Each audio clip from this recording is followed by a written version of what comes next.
नमो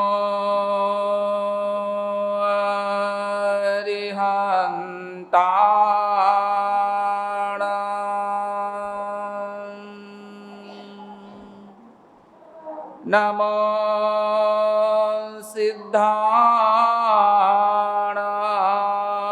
सिद्धाणाम्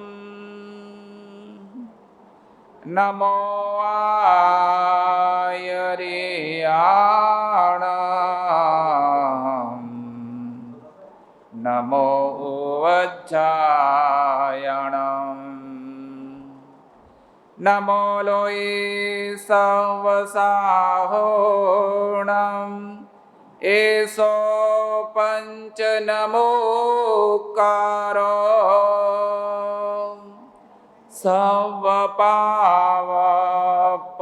सर्वपावपणासनो मङ्गलाणं च सव्वीसिं परमं हवै मङ्गलम् अरहन्तो भगवन्त इन्द्रमहिता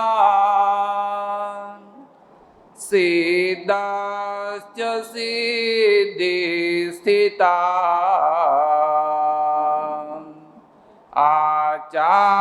आचार्याजिन शासनोन्नतिकरा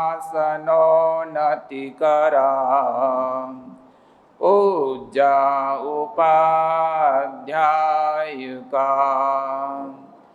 श्री सिद्धांत सुपाठका मुनिवरा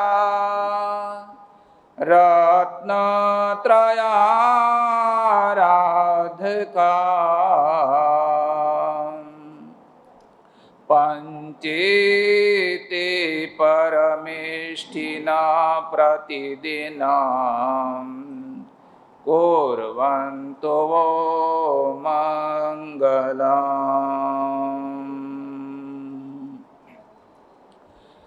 नमो दुर्वाररागादिं वैरिवारनिवारिणे अर्हते योगिनाथाय महावीराय तायिने ओंकारबिन्दुसंयुक्तं नित्यं ध्यायन्ति योगिनः कामदं मोक्षदं चैव ओंकाराय नमो नमः अज्ञानतिमिरन्धानां ज्ञानं जनिशलाकया नेत्रमं मेलितं येन तस्मै श्रीगुरवे नमः आत्मरामं गुणागारं वल्लभं लोकवल्लभं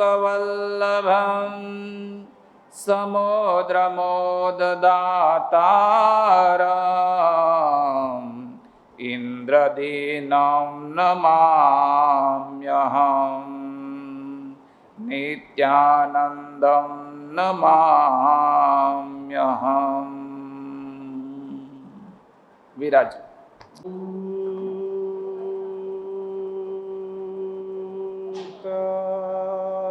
बिंदु संयुक्तं नित्यं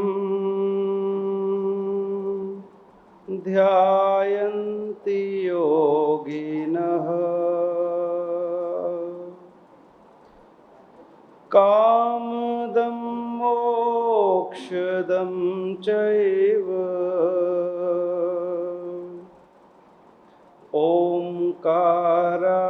ओंकाराय नमो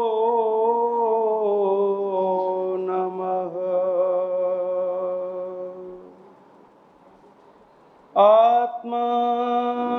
आत्मारामं गुणागारं वल्लभं लोकवल्लभं समुद्रं मोददातारम् इन्द्रदिन्नं नमाम्यहम् नित्यानन्दं नमाम्यहम्।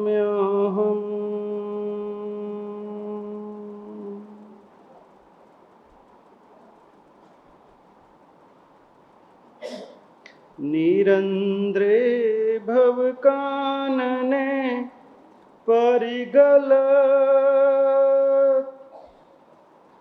पंचाश्रवाम्भोदरे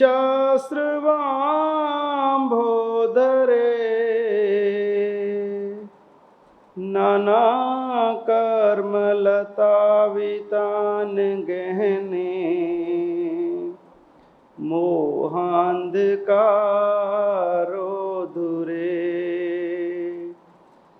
भ्रान्तानामिह देहिनां हितकृते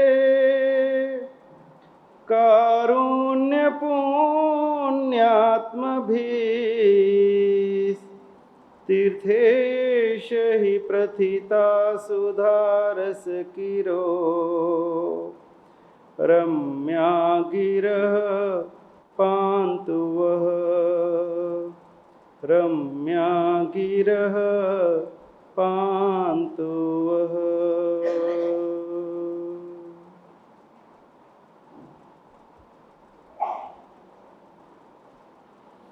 परम तारक परम परमात्मा के चरणों में अनंत अनंत वंदन। परम श्रद्धेय गुरुचरण, धर्म सभा में उपस्थित धर्मानुरागी भव्य आत्माओं, 12 भावनाओं के क्रम में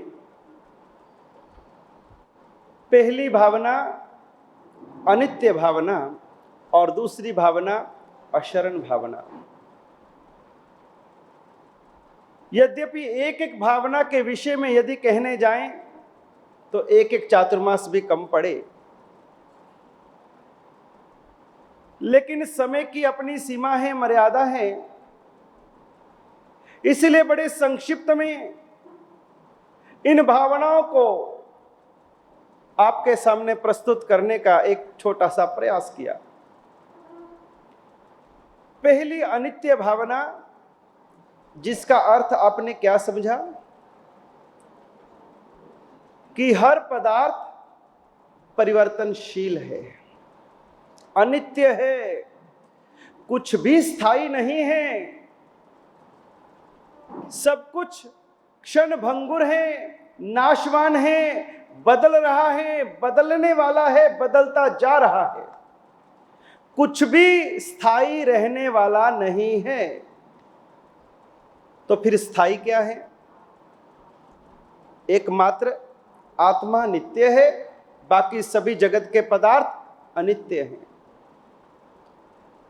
फिर दूसरी भावना में हमने प्रवेश किया, अशरण भावना,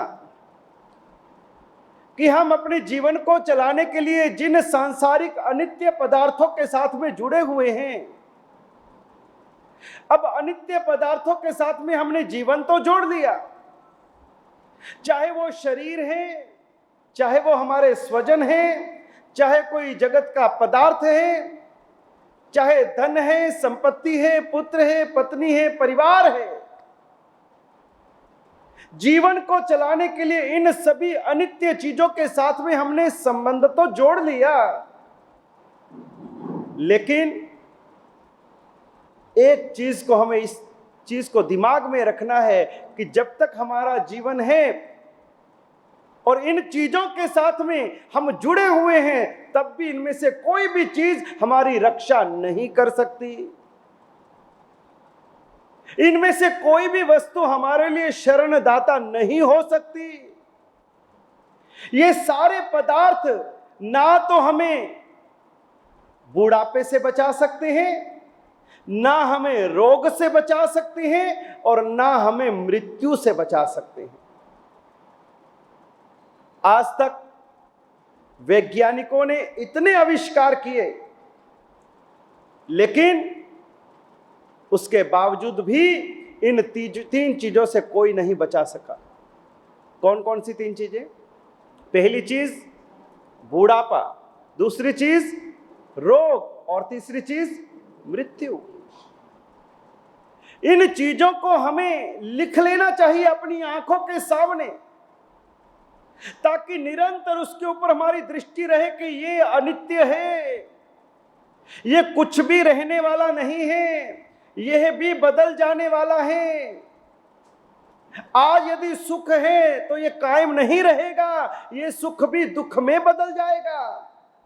आज यदि मैं स्वस्थ हूं तो हमेशा स्वस्थ नहीं रहूंगा, कभी अस्वस्थता भी आएगी। आज मैं जवान हूं तो ये जवानी नहीं रहेगी, कल को बुढ़ापा भी आएगा। और आज यदि जन्म लिया है तो कल को मृत्यु भी आएगी। आज जिसका संयोग हुआ है कल उसको वियोग भी होगा। ये कुछ सूत्र आप लिख करके रखो। कोई भी वस्तु मेरे लिए शरण रूप नहीं है, मुझे कोई बचा नहीं पाएगा। और यदि हमको कोई तकलीफ आती है, हम हॉस्पिटल भागते हैं, डॉक्टर के पास भागते हैं, और डॉक्टर हमारा इलाज करता है, दवाई देता है, ऑपरेशन करता है, और हमको लगता है कि डॉक्टर ने हमें ठीक किया। डॉक्टर तो निमित्त है। अगर आपका पुण्य होगा, आयुष्य प्रबल होगा, तभी आप ठीक हो पाओगे। और अगर आपका पुण्य नहीं है, आयुष्य प्रबल नहीं है, वेदना कर्म का उदय है, तो वो डॉक्टर की दवाई भी आपके काम लगेगी नहीं। अल्टीमेट तो आपका पुण्य या आपका पाप ही बीच में है, डॉक्टर तो निमित्त है। उसी बीमारी की दवाई वो एक मरीज को देता है, वो ठीक हो जाता है, और सेम बीमारी दूसरे मरीज को है, उसको भी दवाई देता है, वो ठीक नहीं होता है। तो डॉक्टर की गलती या कर्मों का बीच में कुछ खेल किसका है? कर्मों का है। हमको लगता है कि हॉस्पिटल हमें बचा लेगा, डॉक्टर हमें बचा लेगा, दवाई हमें बचा लेगी, पैसा हमें बचा लेगा, परिवार हमें बचा लेगा। लेकिन ज्ञानी भगवंत कहते हैं कि कोई बचाने वाला नहीं है, सब अशरण देने वाले हैं। आखिर तो धर्म ही रक्षा करेगा।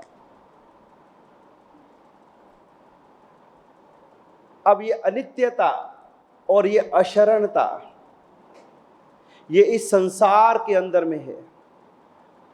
और तीसरी भावना का नाम संसार भावना। ये संसार कैसा है? हमारे ज्ञानियों ने इस संसार को किस रूप में देखा है? हम प्रतिदिन एक स्तुति बोलते हैं, संसार दावा नल दाह नीरम, सम्मोह धूलि हरने समीरम, मायार साधारण सारसीरम, नमामि वीरम गिरिसार धीरम। इसमें सबसे पहले संसार को किसकी उपमा दी गई? दावानल की। और दावानल क्या होता है? जंगल की आग। और जंगल की आग कैसी होती है? भयंकर होती है। जहां पर दावानल फूट जाए, उस दावानल को बुझाने के लिए फिर कितना भी पानी डालो काम नहीं आता। जंगल की आग इतनी भयंकर होती है कि इंसान यदि पानी डाल करके बुझाना चाहे तो नहीं बुझती है। ये संसार तो दावानल है, सुलग रहा है, भबक रहा है। ये संसार तो भट्ठी है, जल रही है। ये संसार को हमने सागर की उपमा दी। संसार सागर। सागर कैसा होता है? गहरा होता है। सागर खारा होता है। सागर अगाध होता है, असीम होता है। सागर का कोई किनारा दिखाई नहीं देता। ये संसार कैसा है? संसार बड़ा गहरा है, अगाध है, असीम है, खारा जहर है।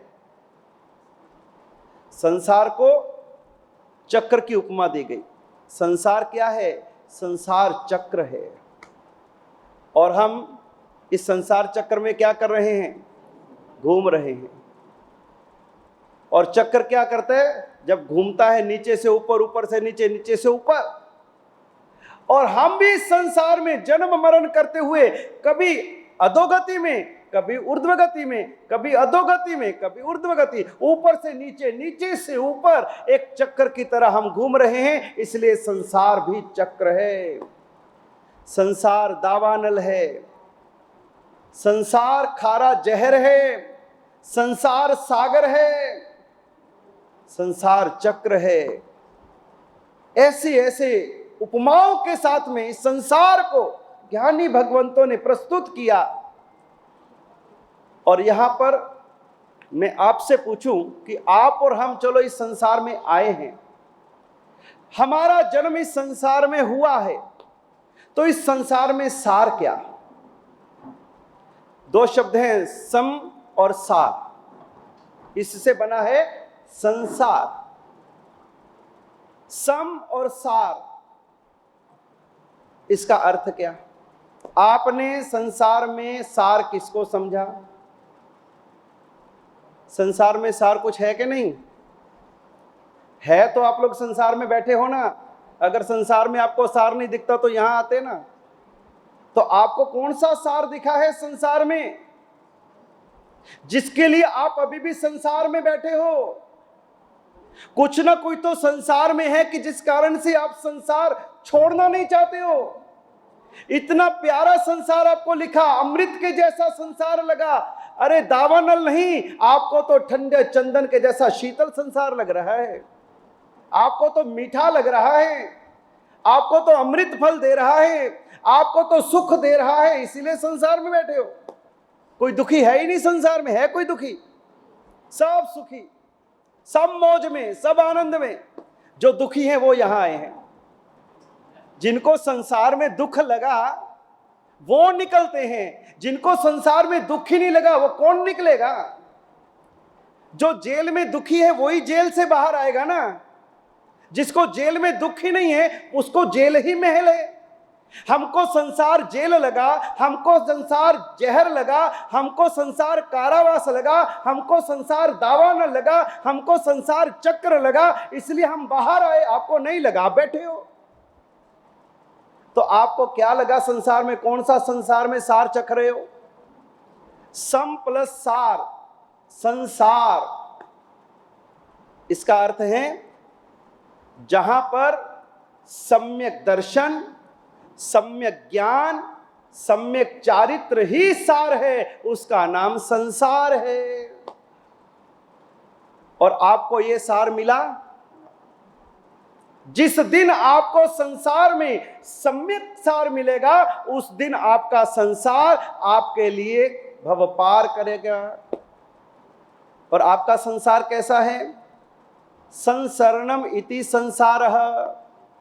संसरणम, संसरणम का अर्थ है सरकते रहना, निरंतर चलते रहना, आगे बढ़ते रहना, सरकते रहना, उसका नाम संसार, संसरणम। हम कितना सरक चुके हैं इस जगत में? कितनी बार सरक चुके हैं? 14 राजलोक में ऊपर से नीचे कितनी बार सरक चुके हैं? अनंती बार। 14 राजलोक में पहले भी बताया, सिद्ध शिला से लगा करके और नरक की 7वीं नरक की भूमि तक 14 राजलोक में हमारी इस आत्मा ने एक भी सुई की नोक जितना स्थान ऐसा नहीं जहां पर हमने जन्म मरण नहीं किया।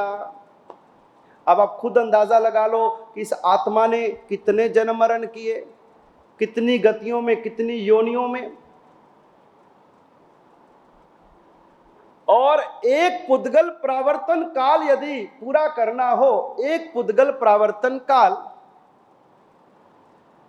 तो इस लोक में पुद्गल ठसा ठस भरे हुए हैं, ठसा ठस पुद्गल भरे हुए।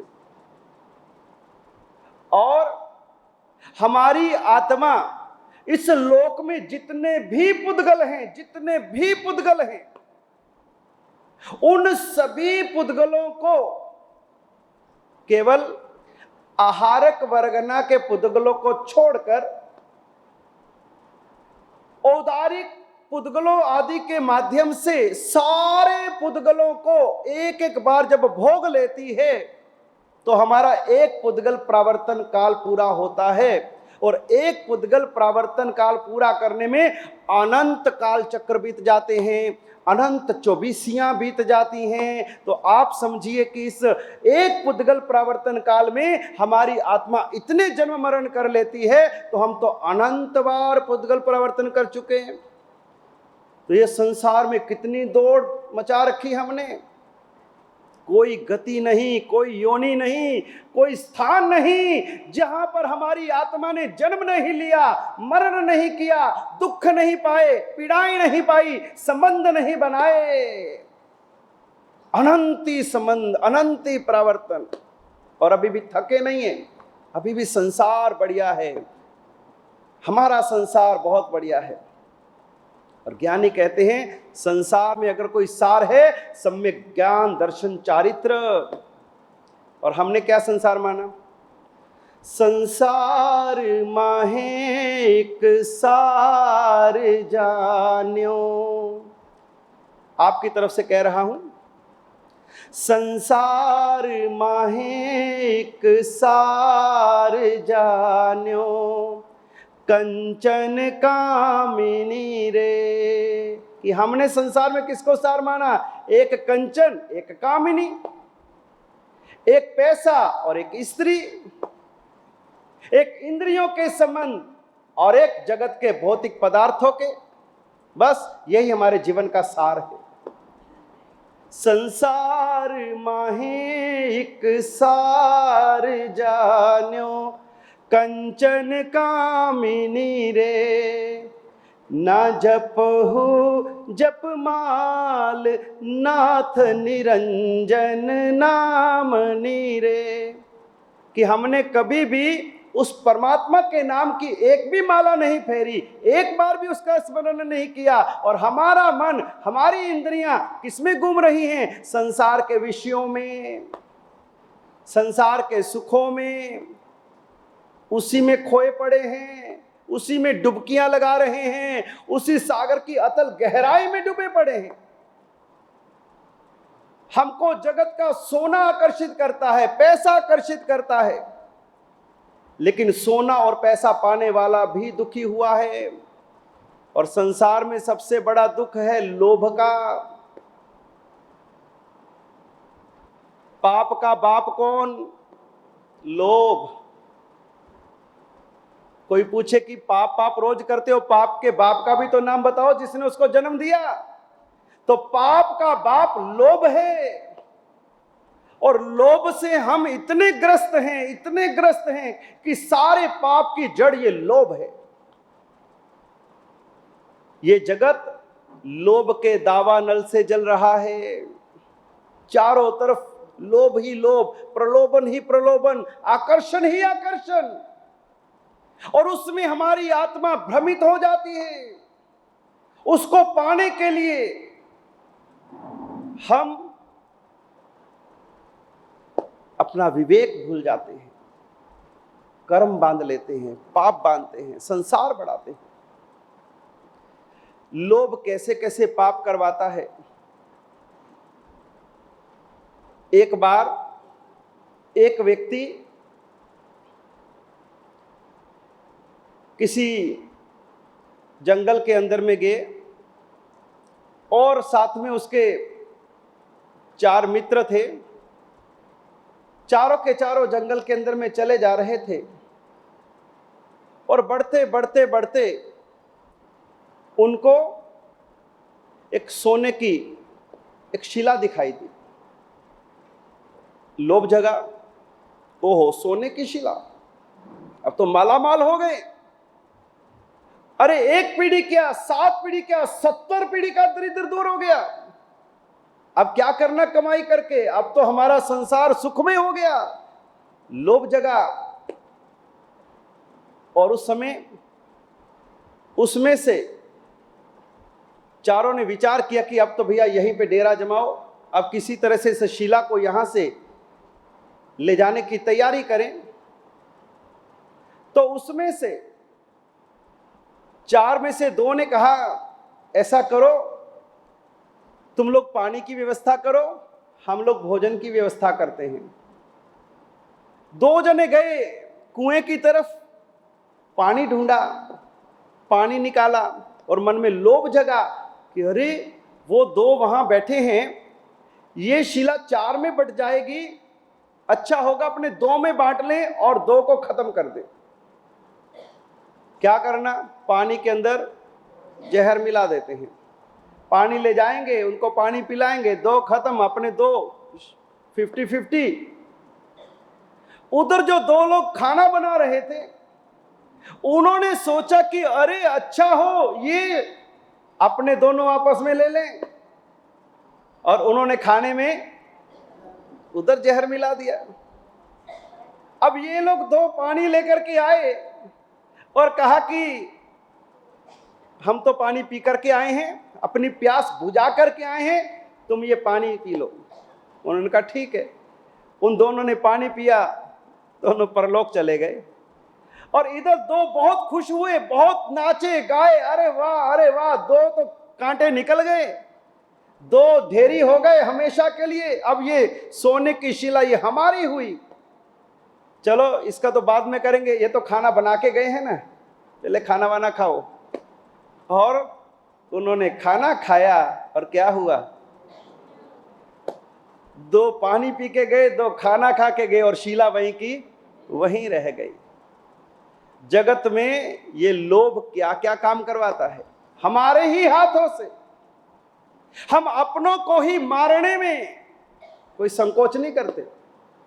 कितने ऐसे केस आए दिन होते हैं कि संपत्ति के लिए, पैसे के लिए, धन के लिए, स्त्री के लिए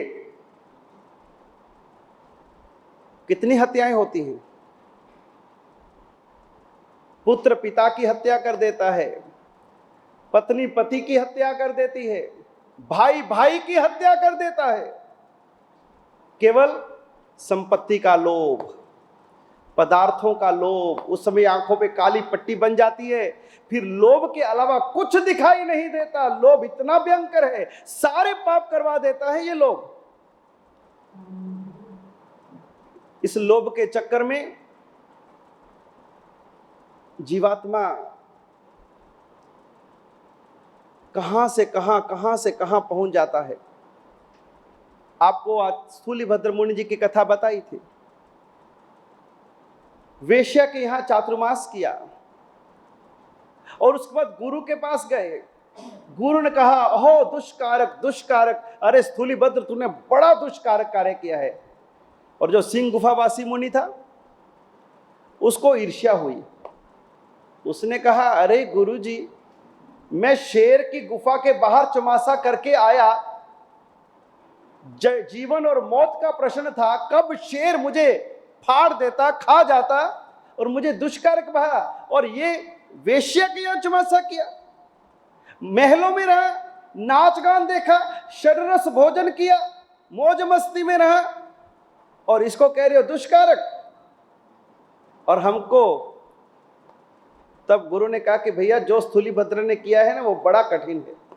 तो उसको ईर्ष्या जी के कहते हैं, गुरु जी इसमें कौन सी बड़ी बात है, मैं जाता हूं, मैं आपको चमासा करके दिखा देता हूं। और उस समय गुरु के मना करने पर भी वो निकल गए, वेश्या के यहां पहुंचे, और वेश्या ने पहचान लिया कि ये जो साधु आया है अब ये ईर्ष्या से भर करके आया है।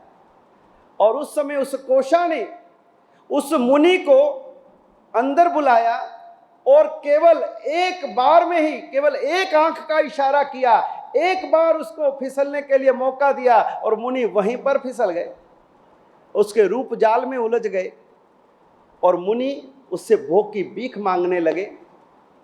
और उस समय उस गणिका ने कहा, यदि मुझे चाहते हो तो भाई जाओ, अमुक देश में जाओ, नेपाल देश में जाओ, वहां का राजा रतन कंबल बांटता है, मेरे लिए रतन कंबल लेकर के आओ। एक स्त्री का लोभ उस मुनि को मुनिपने से गिरा दिया, साधुता से गिरा दिया, और उस स्त्री के लोभ के चक्कर में वो साधु नेपाल गया, और वहां रास्ते में जाके इतने कष्ट उठाए, इतने जंगल, इतनी भूख, तरस, प्यास, और कहीं जाकर के वो नेपाल पहुंचा। वहां से वो याचना करके, भीख मांग करके राजा से वो रतन कंबल लेकर के आता है। वापिस पहुंचा, रतन कंबल लाया, उस गणिका को दिए, और उस गणिका ने उस रतन कंबल को गटर में फेंक दिया। तब उसकी अकल ठिकाने आई कि जिसको पाने के लिए, जिसके लोभ में मैंने साधुता अपनी छोड़ी, साधु जीवन छोड़ा, और ये गणिका ऐसी निकली। केवल स्त्री का लोभ, संपत्ति का लोभ, विषयों का लोभ कहां कहां व्यक्ति को घुमा देता है। एक राजा ने घोषणा करी कि जो व्यक्ति सूर्योदय से लेकर के दौड़ना चालू करे और सूर्यास्त से पहले पहले तक दौड़ करके जितनी भूमि घूम करके वापस आएगा, सारी उसके नाम। अब किसको लोभ नहीं जगेगा? इतनी जमीन मिलती हो, एकड़ों में क्या, किलोमीटरों में लोग भागे। सुबह भागना शुरू किया, 12 बज गए, और सोचा कि अभी तो बहुत टाइम है सूर्यास्त में, थोड़ा और आगे निकलो, और आगे भागो, फिर वापसी पे देख लेंगे। 15 किलोमीटर, 20, 25, 50 किलोमीटर दौड़ते गए, और आखिर लालच था, लोभ था कि ज्यादा जमीन मिल जाए, ज्यादा भूमि मिल जाए। भागते गए, और जब देखा कि अब तो सूर्यास्त की तैयारी है और अब वापस लौटो, और जैसे ही वापस लौटते हैं और समय पर वो वापस नहीं पहुंच पाते, और लोभ के चक्कर में वो इतना दूर रह जाते हैं कि जितनी भूमि वो चाहते थे वो तो उनको नहीं मिलती, लेकिन लोभ में वापस आते समय थक करके, गिर करके वही मौत के मुंह में चले जाते हैं। तो कितनी भूमि मिलती है? 2.5 हाथ की भूमि मिलती है। मरे हुए व्यक्ति को कितनी जगह चाहिए? 2.5 हाथ की भूमि चाहिए, बस इतनी जगह। तो उस लोभ के चक्कर में कितने व्यक्तियों ने अपनी जान गुमा दी। आज भी इस लोभ के चक्कर में हम कहां कहां नहीं जाते। पैसे का लोभ हो तो हम देश छोड़ करके विदेश भी चले जाएंगे। जगत के किसी पदार्थ की प्राप्ति होती हो, हम सब छोड़ करके सब चले जाएंगे।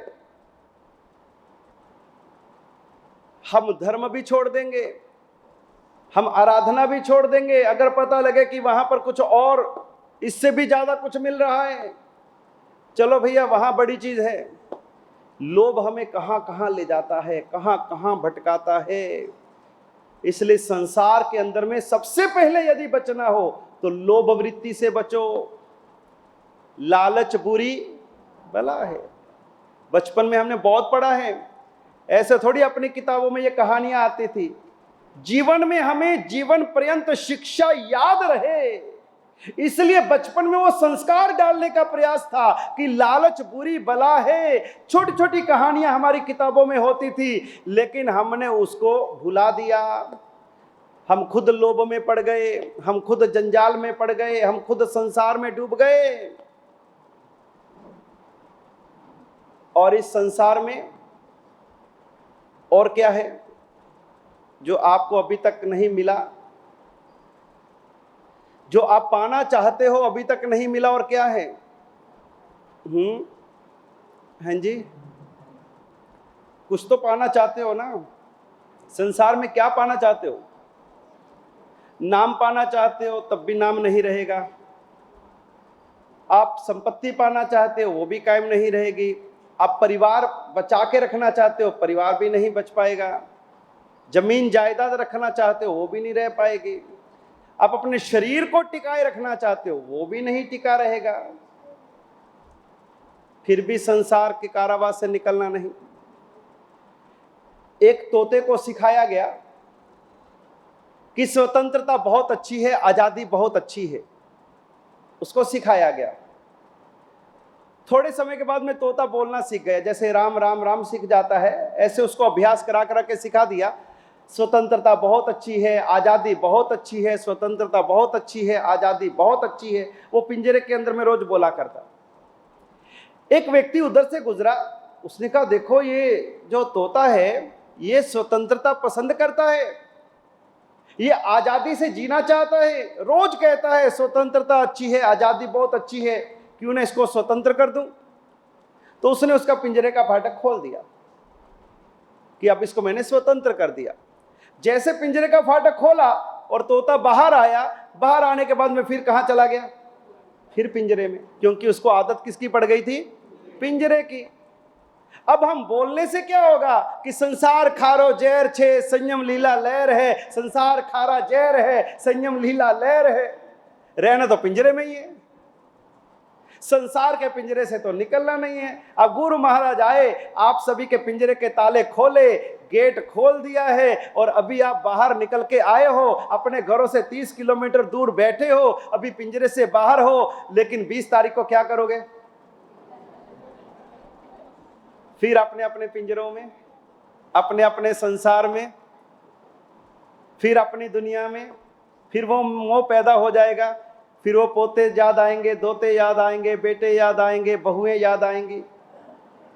फिर अपने घर के रोजिंदा काम में, उसी संसार में, क्रियाकलापों में फिर उलझ जाओगे। फिर वो जिनवानी कहां गई? 2-4 दिन तक आपको हो सकता है अटपटा लगे, लेकिन बाद में फिर यूज्ड टू हो जाओगे। 2-4 दिन याद आएगी हमारी कि ओ महाराज जी को जानते से इस टाइम परोचन का टाइम हुंदा सी साडे, चल बेटा हुण टीवी छड़ दे, कोई चंगा जिहा नाटक ही ला दे, बड़े दिन हो गए, 80 दिन हो गए, देखा ही कुछ नहीं, कोई फिल्म ही दिखा दे। क्या फिर वापस संसार में नहीं पड़ जाएंगे? जो समय यहां पर हमारा धर्म में जा रहा है, आराधना में जा रहा है, तपश्चर्या में जा रहा है, और घर जाकर के इतनी आराधना कर पाओगे? इतनी अनुकूलता मिलेगी? कहां मिलेगी? संसार तो संसार है। तो इस तरह से हमें इस संसार में रह करके भी मन से अनासक्त रहना है, मन में संतोष धारण करना है। लोभ को जीतना है तो संतोष धारण करना है, आसक्ति को जीतना है, विरक्ति को धारण करना है, कषायों को जीतना है, समता को धारण करना है। जब तक हम उसके समक्ष सामने दूसरी प्रक्रिया शुरू नहीं करेंगे, तब तक हम अपने बंधनों से मुक्त नहीं हो पाएंगे। अब चूहों से पूछो तो चूहों को बिल्ली पसंद है?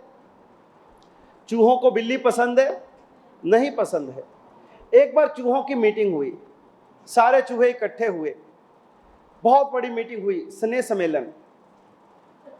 उसमें दूर दूर से चूहे आए, बहुत दूर दूर तक आमंत्रण भेजे गए। पहली बार ऐसा स्नेह सम्मेलन हुआ था। चूहे चूही अपने बच्चे भी लेके आए थे।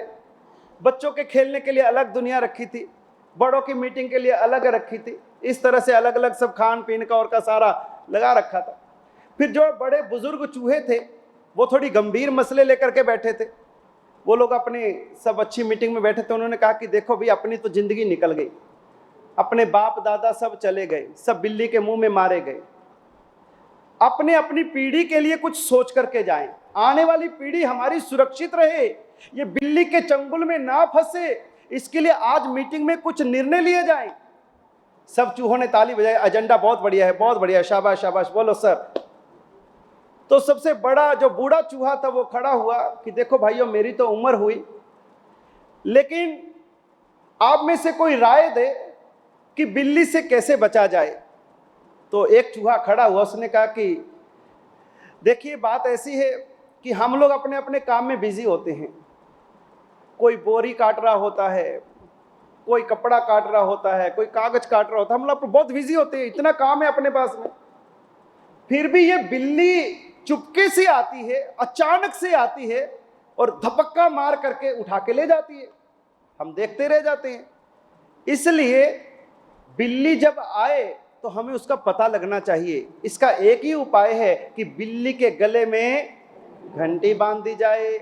तालियां, बहुत अच्छा, बहुत अच्छा, बहुत अच्छा, इतना बढ़िया आपने सुझाव दिया है। क्योंकि जब बिल्ली आएगी, गले में घंटी होगी और वो बजेगी, हमको पता चल जाएगा बिल्ली आई, और हम 9 2 11 हो जाएंगे, बच जाएंगे सारे। बहुत बढ़िया, बहुत बढ़िया, बहुत बढ़िया। प्रस्ताव पारित हो गया। उसके बाद में बात आई, चलो ये तो अच्छा हो गया, बिल्ली के गले में घंटी बांधी जाएगी। अब आप में से नाम लिखाओ, बिल्ली के गले में घंटी बांधने कौन जाएगा? और तब से लेके अभी तक वो मीटिंग वापस हुई नहीं है। अभी तक बिल्ली के गले में घंटी बंधी नहीं है और आज भी बिल्ली चूहों को खा रही है। हम हैं चूहे और कर्म है बिल्ली, और हम कर्म रूपी बिल्ली के द्वारा बार बार खाए जा रहे हैं, बार बार उसके चंगुल में फंस जाते हैं। हम चाहते तो हैं इससे बचना, लेकिन बच नहीं पाते। अब बिल्ली के गले में घंटी कौन बांधे, कौन बिल्ली से बचे? बच सकते हैं अगर हम अपना पुरुषार्थ जगा दे तो। आपके घर में कोई व्यक्ति नॉक करे और आपने थोड़ा सा दरवाजा खोल करके देखा या थोड़ी खिड़की खोल करके देखा कि बाहर कौन व्यक्ति है, तो कोई अनजाना व्यक्ति है, नहीं जानते आप कौन है। अनजाने व्यक्ति को देख करके आप एकदम से दरवाजा खोल देंगे या पूछेंगे भैया कौन? क्या करोगे? अनजाना व्यक्ति है तो आप पूछोगे भैया कौन हो, और उसने कहा पहले गेट खोलो। अगर उसने धक्का लगा करके दरवाजा खोल भी दिया तो क्या आप उसको अंदर आने दोगे? वहीं पे बताओ भैया कौन हो, कहां से आए हो। और अगर मान लो वो व्यक्ति घुस भी जाए आपके घर के अंदर में तो क्या करोगे? आपको पीछे करके वो अनजाना व्यक्ति आपके घर में घुस गया है, क्या करोगे? उसको धक्के मार के भी तेरी हिम्मत कैसे हुई, कैसे घर में घुसा, निकल घर के बाहर, बाहर खड़े होके बात कर, अंदर कैसे आ रहा है तू, है कौन तू, निकल बाहर। उस अनजाने व्यक्ति को हम अपने घर के अंदर में घुसने नहीं देंगे, बाहर खड़े होके बात कर, और घुस भी जाए तब भी धक्के मार के उसको बाहर निकाल देंगे। वहां पर तो हम इतनी सावधानी बरतते हैं, लेकिन अपने आत्मा रूपी घर में, ये घर तो खुला पड़ा है, इसमें कोई भी आए सबकी एंट्री। यहां से क्रोध आए उसको भी आने दो, कषाय आए उसको भी आने दो, राग आए उसको भी आने दो, द्वेष आए उसको भी आने दो। सब चोर उचक्के डाकू लुटेरे सारे भीतर, इनको कोई रोक टोक नहीं। इनको आने से पहले कोई पूछते नहीं कि तू क्यों आ रहा है मेरे भीतर में, निकल बाहर, तू कैसे मेरे भीतर घुस रहा है, तू है कौन? नहीं, हम उनके सामने घुटने टेक देते हैं और हमने अपना घर उनके लिए खुला कर दिया है। और इसी कारण से उन्होंने अपने हमारे घर के अंदर डेरा जमा रखा है, धमाल मचा रखी है, हमको दुखी कर दिया है, परेशान कर दिया है, अशांत कर दिया है। और जब तक हम अपने घर से इनको धक्के मार के बाहर नहीं निकालेंगे, इन कषायों को, इन विकारों को, इन विषयों को, इन वासनाओं को, इन दुर्भावनाओं को, इन वैर विरोध की भावनाओं को हम धक्के मार के बाहर नहीं निकालेंगे और इनके सामने हम क्षमा, विनम्रता, विनय, समभाव, मैत्री इत्यादि इतने सारे भावों के साथ में हम अपने आप को सशक्त नहीं करेंगे, तब ये चोर डाकू लुटेरे ये जाने वाले नहीं हैं। घर तो हमारा है, आपने ही शरण दी है, आपने ही उनको स्थान दिया है और अब वो घर के मालिक बन गए हैं। आप मालिक थे और आप उनके नौकर हो गए, और जो नौकर थे वो घर के मालिक हो गए। अब जरा उनको उनकी औकात दिखाओ, एक एक विषय वासना कषाय को इस घर में से बाहर निकालो। और ये बाहर निकालने का अवसर है परवाधीराज पर्यूषण। ठीक है, हम लोग संसार में, हमारा जन्म हुआ, आप भी संसार में हैं, हम भी संसार में हैं। संसार में रहते हुए भी आपके जीवन में और संतों के जीवन के अंदर में जमीन आसमान का अंतर है। कमल कीचड़ में जन्म लेता है और कीचड़ में ही पैदा होकर के कीचड़ से ही लिप्त हो जाता है। साधु संतों का जीवन कैसा? जन्म संसार रूपी कीचड़ में हुआ है, लेकिन कीचड़ में जन्म लेकर के भी ऊपर उठ गए हैं, और ऊपर उठ करके वह इस कीचड़ से अलिप्त हो गए हैं, निर्लिप्त हो गए हैं, और हम लोग उस कीचड़ में ही पड़े हैं। जीना तो संसार में ही है, साधु को भी संसार में जीना है तो गृहस्थ को भी संसार में जीना है। लेकिन पहले भी आपको बताया है कि हम लोग संसार में रहें, कोई हरकत नहीं, लेकिन हमारे मन में तो संसार नहीं होना चाहिए। अगर मक्खन छाछ में रहे तो कोई दिक्कत है? अगर मक्खन छाछ में रहे तो कोई दिक्कत नहीं, आपका मक्खन खराब नहीं होगा। और यदि मक्खन में थोड़ी छाछ रह जाए तो क्या होगा? आपका मक्खन खराब हो जाएगा। छाछ में मक्खन रहे कोई दिक्कत की बात नहीं, लेकिन मक्खन में छाछ नहीं होनी चाहिए। हम संसार में रहें कोई दिक्कत की बात नहीं, लेकिन हमारे मन में तो संसार नहीं होना चाहिए। इस तरह से संसार में जीना है, अनासक्त भाव से जीना है, निर्लेप भाव से जीना है।